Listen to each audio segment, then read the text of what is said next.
Hello, my grots and gits, and welcome back to another episode of Happy Crumping Wargaming. I am thrilled to bring you this episode because there are a lot of people who are freaking out, and I'm going to need you to stop freaking out. Okay, with the balanced data slate, there have been a lot of changes to the games, and one of those changes has been that World Eaters has been nerfed. If you're a World Eaters player, sorry, you definitely got nerfed. You're not quite as good as you were previously, but you're not a bad army. You actually still have a lot of play, and I'm here to help you figure out how you're going to pivot to make sure that you are going to continue to crush your enemies. So in today's video, what we're going to talk about is we're going to talk about the changes that were made. We're going to talk about how that changes up the meta for World Eater specifically, and then we're going to talk about some example army lists that I have written up that will take advantage of the new meta, that will give you a great starting place as you're learning how to play your army with your new points levels, etc. So let's hop right on into it. If you enjoy this content, please leave me a like and subscribe. If you want to support me further, you can always join my Ko-Fi, which is linked down below. You can also join on YouTube memberships, but YouTube does take a higher percentage of it than Ko-Fi does. Either way, you will get added to our members-only Discord, where we are currently having an amazing freaking TTS tournament running, and we have tons of tactical content and banter there every single day. Not to mention, probably the most prolific 3D printing tutorial page on the interwebs, although I have nothing to do with that. That is all member, basically, ran. So let's jump right into it. What are the nerfs, the meta changes, and example list that we are going to see today? World Eaters changes. All right, first off, this is pretty darn easy. A Berserker Glaive, which was busted silly good on the Master of Executions, has been toned down to the point where it's still a good enhancement. It's just not busted ass silly. So it's going to give us +1 to the attack and +1 damage to melee weapons equipped by this model. And then we're going to see the Favorite of Khorne, which also got nerfed. Favorite of Khorne allows you to re-roll the blessing, or to re-roll the Blessings of Khorne rolls once per game instead of every single battle round. It did also get 10 points cheaper, although I think that's just a little bit lip service. But, you know, at least they gave you a little something back on it. Now, people think that that by itself has ended World Eaters. You're all very incorrect. And let me explain why. Angron costs roughly, I think it's 415 points. I could look it up. I'm pretty sure it's 415 points. That model, if he never resurrects, is still worth at least 350 points. He's still at least a 350 point valued model with a 22-inch turn 1 move, and that can kill one-shot literally anything in the game in melee. Okay, he's still worth 350 points if he never resurrects. So if you resurrect him once, you're essentially getting 700 points of value off of that one model. So the Favorite of Khorne being nerfed does hurt us, but does it mean that Angron sucks or that World Eater sucks now? No. That's a very silly thing to say. It's just less amazing now, but I still honestly think you probably bring the Favorite of Khorne. So we did have big points nerfs. The question is, does this end World Eaters? And the answer, as you'll quickly see, is no. It does make World Eaters a little bit less top, though. All right, so 8-bound went up in cost. They're now 145 for a 3-man. Exalted 8-bound are now 160 for a 3-man. Karn went up to 100. The Master of Executions went up to 100. The Khorne, Lord of Skulls, went down to 450, and the Forge Fiend also went down to 145. So let's talk about a few of these guys individually. Is Karn valuable at 100? In my opinion, I think he's actually went up in value. Because the World Eater of the Master of Executions was one of the most OP models in the entire game. The fact that you would have a 100-point model one-shot Magnus without even thinking about it was quite frankly stupid. So everyone who's crying about the Master of Executions being weaker now, guys, at 100 and 125 points, I guess, because you're going to give him the Zerker upgrade still, he's still valuable because he still will run through units, and he's still very good.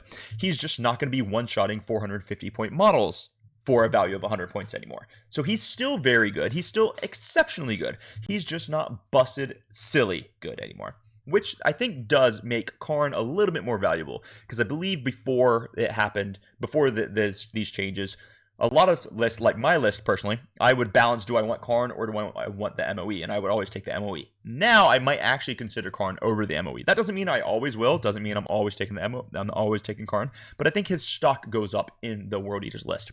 The MOE, his stock goes down. However, for a value of 100 points, he's giving you fights first, and it makes it impossible for you to charge the Berserkers because they're going to fights first, and that Berserker Glaive is still silly dang good. It's still +1 attack, still +1 damage, so he's still doing dev wounds flat 3 with rerolls against characters. He's still amazing. He's just not busted, broken, silly. You're still going to take 8-bound, you're still going to take Exalted 8-bounds, because they're both pretty awesome. It might just be harder to spam them. So let's start talking about some of these meta shakeups. What matchups for us actually got easier? Well, one, Eldar definitely got easier. And Eldar were a big problem for the World Eaters simply because of all the movement shenanigans they had. They would turn off your advance and charge, they would be able to do the Phantasm, they're going to shoot and scoot. It was a really big issue. And then suddenly that freaking Incarn popping in, you really had no good answer to the Incarn outside of Angron or the MOE.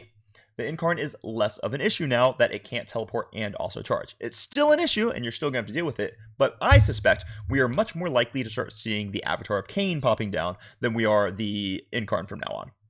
But we'll see as the meta develops.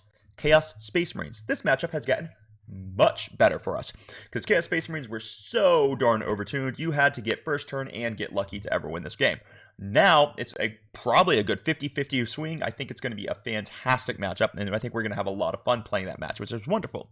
Now, if you notice, Eldar and CSM, those were the two boogeymen. The two boogeymen are toned down so dramatically that those matchups being easier for World Eaters means that World Eaters, honestly, isn't in that bad a position, because their two big natural predators got nerfed way harder than they got nerfed. Then we're looking at Marines. Marines were quite challenging for World Eaters, but they got massive points hikes on their Inceptors, they got on their Scouts. So Marine armies are, again, generally speaking, going to be playing down by a unit now, which is, I think, just enough to make it a fairly balanced game. Now, there are still going to be some detachments that are really tough. Like, I'll make a video on these, like freaking Ironstorm Black Templars. Don't get me started, it's bananas. But I believe with most Marine armies having to drop one unit, you're going to see a much better matchup for World Eaters there as well. And then Imperial Guard. I think the matchup for Imperial Guard is also going to be better now. The mana cores are still a huge issue, but going up to 180, we're going to see a lot less lists that are spamming 3 units of mana cores, and that is nothing but good for the World Eaters. Now, if you are a top guard player and you are still running the 3 units of mana cores, and then you can play things around, like Shuttle, my admin on the Discord. Now, he might still think that Guard have a great matchup into World Eaters, and he might be true, or he might be correct, but that's only at a very specific level and with a very specific list. Overall, it's going to be a better matchup. Now, let's talk about the matchups that got harder. Custodes got harder. Does that mean that Custodes beat World Eaters? No. As a matter of fact, when I'm looking at all my Custodes changes, and you guys know I'm a Custodes specialist here, I think we're looking at a 50-50 matchup. It's actually, I think overall in the meta, you're going to see Custodes and World Eaters at the same power level. That doesn't mean the win rates will always do the exact same thing, but the actual power level and the utility of the two armies, I think, is effectively equal. Now, Custodes will win the melee trading game, but your World Eaters have a dramatic movement advantage over the Custodes. So I think it's going to be kind of either or, but it's going to be actually a really good game. But the Custodes are definitely a harder matchup than they previously were. I think Votann is now a harder matchup as well, simply from the standpoint that Votann, even though they got some points nerfs, they got nerfed less than your World Eaters did. So this is actually kind of an issue. I think Votann are going to be a huge menace in the meta. I think Votann are likely the second best army in the game right now. They were very, very blessed when they only got a 15-point increase on the Sagittar, and they didn't lose any points on the Pioneers at all. So I think Votann's going to be a bit of a struggle bus for World Eaters going on, and a lot of other armies, to be honest. Looking at Grey Knights are definitely going to be harder for World Eaters now. They are not impossible for World Eaters by any means, but they are going to be a more challenging matchup. With the addition of the new fantastic Nemesis Dread Knights, we are going to start seeing some serious shooting potential coming out of them. With that AP2 ignoring cover flat 3 damage, that is an issue. Excuse me, I need some water here. So, that is going to be a bit of an issue. Then we're moving on to the Thousand Suns. Now, this was a matchup I thoroughly enjoyed previously, and I think it was heavily in the World Eaters' favor, although Thousand Suns definitely had some shenanigans. Now, I think it's a much more even matchup, because you can't just send the MOE into one-shot Magnus anymore. That is a really big deal in this matchup. So I think World Eaters are going to start struggling into Thousand Suns. So that is definitely harder. And then Necrons, of course, are harder, because Necrons didn't get changed and World Eaters got nerfed. Now, I'm not entirely sure about how to handle Hypercrypt right now. I don't really know which army does it. I'm trying to think, and I'm going to figure something out in the next coming weeks. But that is a problem for the meta. And then, honestly, it's a problem for every army in the game. Canoptic Court is a very good army, but it can also be handled. Hypercrypt seems tough. We'll do a video specifically on Hypercrypt in a little while. So what I'm going to do now is I'm going to run you through 3 lists that I've made up for the World Eaters. And each one of these, you can alter it however you want, but it's going to give you a great starting place for how you're actually going to adapt to the new changes. And each one of these lists has a very specific way of playing. So let's look at my number 1 list that I actually really enjoy. It's called the Pressure Bound. So this list is actually going to abandon Angron altogether. Now, I still think Angron's an amazing freaking model, and like I said earlier, if he resurrects once, you're essentially getting 700 points worth of value out of the model. So I'm not saying Angron is bad, but I wanted to come up with a list that did not include Angron to see what we could actually do. So let's take a look here. We have a World Eater's Demon Prince with the Helm of Brazen Ire. The Brazen Ire will, of course, have the damage the Demon Prince takes, and the Demon Prince will provide a 4-up invuln to all of your infantry. Well, now it provides a 3-up invuln, and if you already have a 5, or it provides a 5-up invulnerable save, and if you already have a 5-up invulnerable save, it will improve it to 4-up. So it's going to take all of your 8-bound, give them a 4-up invulnerable, and the Jackals will get a 5-up if they're near it. So the point of this list is that World Eater's Demon Prince is going to be running up the middle of the battlefield, and his 6-inch aura is going to extend to all of the 8-bound. Now we're running a 3-man unit of 8-bound, 2 6-man units of 8-bound, a 3-man of Exalted, and a 6-man of Exalted. So you still have massive, massive forward turn 1 pressure that you can exploit if your opponent really screws up their deployment zones.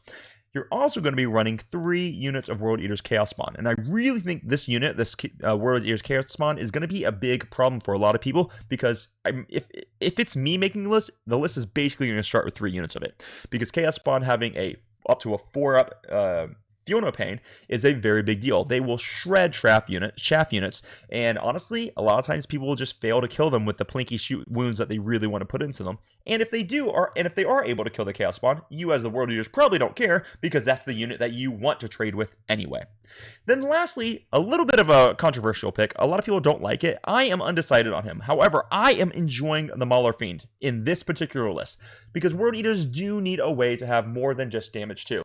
Now, I know the Mauler Fiend's slow, but in World Eaters, you can guarantee yourself +2 to move, and you can also guarantee a auto 6-inch advance, which means that you can get that Mauler Fiend pretty easily going 16 inches in a turn, and then charging, which is very, very strong. That doesn't mean that he's an amazing model and he's going to be game defining, but what he does is he provides some very serious multiple damage to the army, which is very, very critical if you're running into an army that has a lot of -1 damage. You really, really need him. So I think this list actually runs really, really well. Tons of 8-bound pressure, tons of damage 3 off of those Lacerators, tons of damage D6 +1 off of the Mauler Fiend, and the Exalted 8-bounds doing their shenanigans, stopping people from falling back. This is a strong list. I do not know if it's going to make it to the top yet, but I want you guys to strongly, strongly consider this one going forward. And you also, by the way, have 5 scouting units, which is just absolutely lovely. Or 6 scouting units when you include Avocado. So Bob's your uncle. This is the number 2 list that I came up with. This one is honestly, you just take the list that you've been playing, you drop something, and then you just carry on, right? So how will I play with the changes if I want to keep essentially the same list? You're gonna take the World Eater's Lord on Juggernaut with the favorite of Khorne. He's now 120 instead of 130. You're going to take Angron, and you're going to put Karn down. Now, I am going to take Karn here, but you could very easily replace him with the MOE, but I think Karn is probably a better value now. So I'm going to drop Karn, and he's going to be running with 5 Zerkers. I'll have 10 Jackals to be an icon and to give me sticky objectives. Then I'm running 3 individual units of 8-bound. If you notice, I don't have Lord Invocatus here, and I don't think I need Lord Invocatus. The 3 units of 8-bound will still have scout moves, and then I still have a 6-man of Exalted 8-bound. I almost never recommend charging that 6-man blob turn 1 anyway, simply because it's just going to be immediately killed on your opponent's turn. So I always use turn 1 to stage my models. I recommend very highly that you don't just run forward like a madman. I always say this to my Orc players. Don't play Orcs like you're an Orc player. Same thing for World Eaters. Don't play World Eaters like you're a World Eater player. Stage, make good decisions, and you'll be rewarded for your good decisions. So I have 3 units of 3 8-bound, 1 unit of 3 Exalted 8-bound, a 6-man of Exalted 8-bound. Once again, I'm going through those 3 units of World Eater's Chaos Spawn, and finally a World Eater's Rhino to transport the Berserkers and Karn the Betrayer. So this is still going to give you every opportunity to resurrect Angron. You're going to have the 2 icons. You're going to have sticky objectives. You have tons of forward melee pressure with re-rolling hit rolls from Angron's aura, and it's very, very strong. And then lastly, this is going to be the most surprising list that anyone's probably going to consider. And here we go. It's called, well, I have a Khorne Lord of Skulls. Now, bear with me on this one, guys, because this gets a little bit tricky. This is a list that's made for generally GW terrain. If you're playing on WTC, it's probably not the list for you. On GW terrain, however, this gets nasty. And I might do an entire video dedicated to just this list, showing you how to position and move it up the battlefield. So what we're running is we're running the Juggerlord with the favorite of Khorne and Angron. We have 2 units of 10 Jackals. They're going to be used for sticking objectives and doing other shenanigans. We'll have 2 3-man unit of 8-bound because they're very strong. 2 units of World Eaters Chaos Spawn. And then lastly, we're dropping the 2 Khorne Lord of Skulls. Now, what is the point of this army? Let me explain. A Khorne Lord of Skulls has the Towering keyword, which on GW terrain means if he just moves out and touches on the outside of any terrain, he can essentially see the entire battlefield. And he has really good shooting when you factor in the fact that Angron's going to be providing reroll hit rolls to both the Khorne Lord of Skulls. Before you type in the comments, although I want you to type in the comments, yes, I understand Angron can't activate that until the first fight phase. That's no problem. We'll activate it in the first fight phase, and then from there on out, you can position him to give reroll hit rolls to the Khorne Lord of Souls in shooting. It is very darn powerful, okay? Now, each one of these Khorne Lord of Skulls, when they kill a unit, their special ability allows them to influence the dice roll of your next favorite of Khorne by 1. So if you roll 1 6, 2 5s, and some 4s, well, if that Khorne Lord of Skulls has killed 2 units, he can influence both the 2 5s to go up to 6s. It gives you a very high percentage chance of resurrecting Angron every single turn. Now, it was higher back when we had access to Favor of Khorne every single turn. As a matter of fact, it was so high that when we had access to Favor of Khorne every single turn with double Khorne Lord of Skulls, you would see an 86 to 88% chance of resurrecting Angron every single turn. So this list seriously leans into the holy crap, I'm going to get Angron back twice in this game, and that is immensely powerful. And just to give you kind of an illustration of it, this is going to kind of hurt your eyes for a second, so just bear with me. This is actually the chart that's showing you the success rate. So if we're looking at this chart, where first off it says favor in the first column, and then it'll say false in the second column, or true in the second column. True or false just refers to, are you using the favorite of Khorne?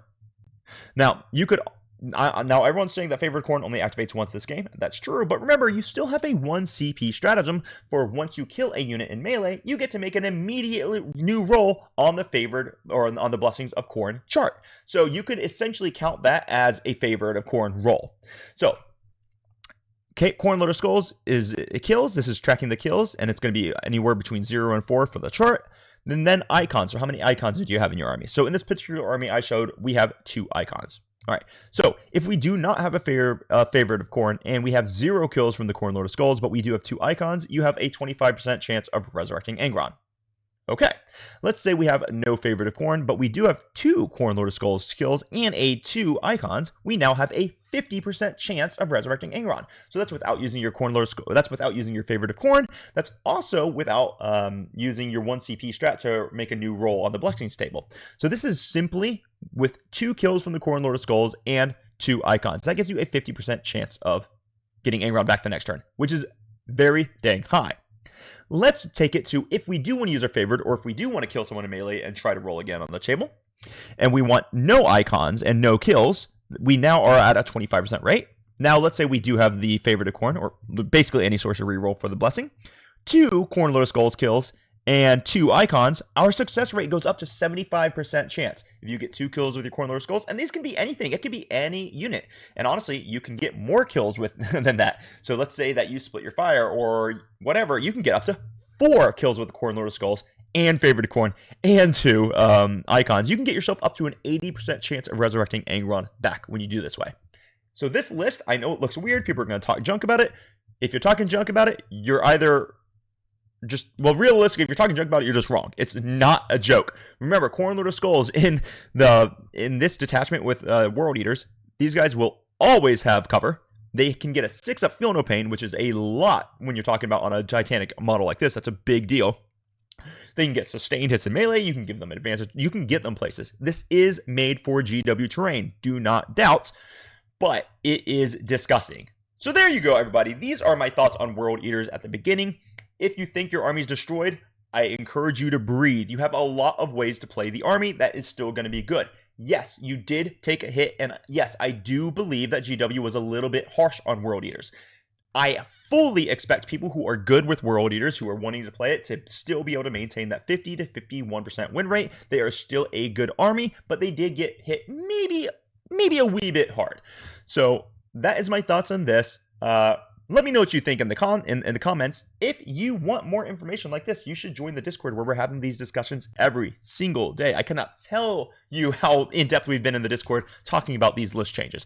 But this is my gift to you guys. I hope you run with it and you learn a lot and you get ready to crump your foes in the game of Warhammer 40,000. If you're interested in coaching, you can also sign up in my Ko-Fi link down below. Until next time, happy crumping, everybody.